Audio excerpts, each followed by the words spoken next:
Before I read these stories, I need you to know something. These aren't creepypasta. They aren't fiction.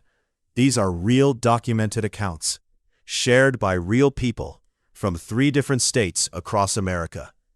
The names have been changed to protect the families, but everything else is exactly as it happened.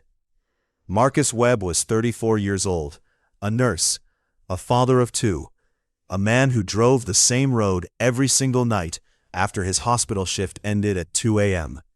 Route 30, outside of Cedar Rapids, Iowa.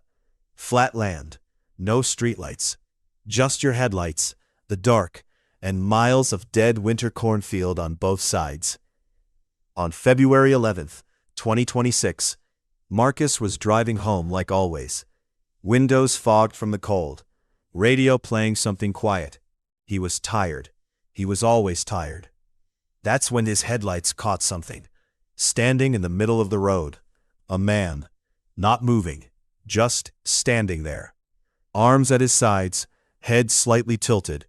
Marcus stopped the car, about 20 feet away. He sat there for a moment, engine running, waiting for the man to move, to wave, to do anything. The man didn't move. Marcus honked once, still nothing. He cracked his window. The Iowa cold hit him like a wall. And then Marcus noticed 2 things that made his stomach drop. First, the man had no coat in 12-degree weather. Second, the man had no shoes. Marcus grabbed his phone to call 911. That's when his headlights flickered, just once. And in that split second of darkness, the man was gone. Marcus sat frozen in his car for 4 minutes. He told the police he counted 4 minutes. Too scared to drive forward, too scared to reverse.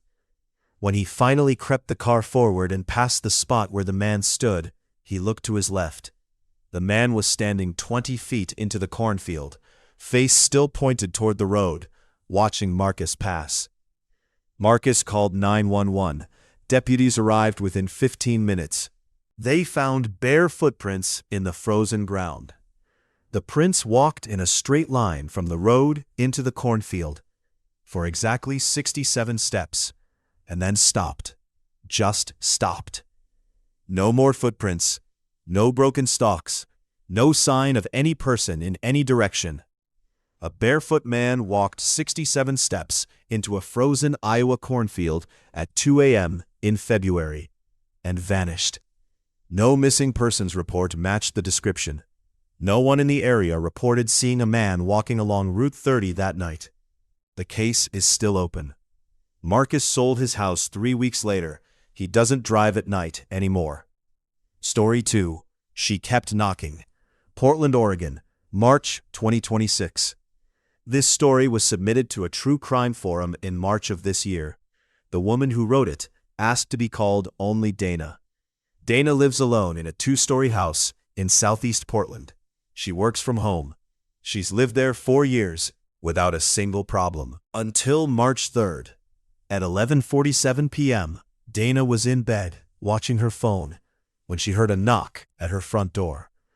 Not aggressive, soft, patient, 3 knocks, then silence. Dana looked at her door camera app. Nobody there. She assumed it was a neighbor's kid or someone at the wrong house. She put her phone down. At 12:19 a.m., 3 more knocks. Same rhythm, same softness. Dana checked her camera again. The porch was empty. The street was empty. She started to feel uneasy. At 1:04 a.m., 3 more knocks. This time, Dana didn't check the camera. She called a friend on the phone instead and kept him on the line. "Just stay on with me," she said. "I don't know what's happening." Her friend told her to call the police. Dana said she felt stupid calling the police over a knock. That was her mistake. At 1:51 a.m., the knocking came again. But this time, it wasn't from the front door. It came from the back door. Same rhythm, 3 soft knocks. Dana screamed. Her friend on the phone, 911 from his end. Police arrived in under 8 minutes. When officers searched the exterior of the house, they found something on the back door. Handprints. Small handprints pressed flat against the glass panel of the back door, like someone had leaned both palms against the window and simply pressed. The officers dusted for prints. The handprints came back belonging to no one in any database. But here is the part of Dana's story that I haven't been able to stop thinking about. Dana has a Ring doorbell camera that records continuously. When investigators reviewed the footage of her front porch from 11:47 p.m. to 1:51 a.m., the video was completely normal. Empty porch. Nobody ever approached. But each time Dana reported hearing the knocking, the camera's audio track recorded it too. 3 soft knocks. Coming from somewhere, the microphone couldn't place the direction. Dana now lives with her sister. The house is currently listed for sale. She has not spent a single night. March 3rd. Story 3. Room 214. Birmingham, Alabama, April 2026. This is the most recent story. It happened less than 2 weeks ago. A man named James Okafor, a 41-year-old sales consultant, checked into a budget hotel in Birmingham, Alabama for a 3-night work trip. Room 214, second floor, end of the hall. James described the room as perfectly normal. A little outdated, a little musty, the kind of room you've stayed in 100 times and forgotten by Monday. First night, nothing unusual. Second night, James woke up at 3:17 a.m. to the sound of a television. His TV was off. He figured it was coming through the wall from the next room. He put in his earbuds and went back to sleep. Third night is where this story changes. James was packing his bag to leave the next morning when he noticed something about the room's closet. The closet door had a keyhole, old style, brass, the kind you see in homes built in the 1940s.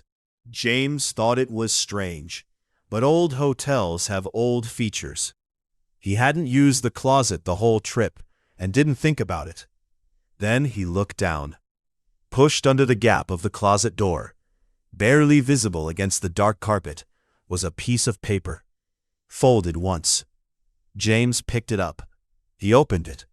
Inside, in handwriting that looked rushed, almost panicked, were 7 words. "Do not look through the keyhole, please." James stood in that room for what he describes as the longest 10 seconds of my life. Then he looked through the keyhole. He saw red. Not blood, not darkness, just red, like something was pressed flat against the other side of the keyhole, blocking it. James grabbed his bag and his keys and walked out of that hotel. He didn't check out. He didn't call the front desk. He drove to a gas station 3 miles away and sat in his car until the sun came up. When he reported it to the hotel manager the next morning, the manager went pale. He told James that room 214 had been taken out of rotation twice in the last 6 years. Both times, guests had reported the same experience. Both times, maintenance found the door perfectly normal, the closet locked from the outside. Nothing inside. Nobody knows who leaves the notes. Nobody knows what's on the other side of that keyhole. Room 214 is still listed as available on the hotel's booking site right now. 3 stories, 3 states, 3 things that have no explanation. A man with no footprints, knocking with no source, a keyhole that sees back. I don't know what to tell you. I've spent time with each of these accounts, reading the posts, the police reports, the forum threads, and every time I think I've found a rational answer, I lose it again. Maybe these are coincidences, maybe. Or maybe there are things that exist at the edge of the world we know, standing in the frozen dark, knocking softly at back doors, waiting patient and quiet in the space behind old brass keyholes. Sleep well. I'll see you in the next one.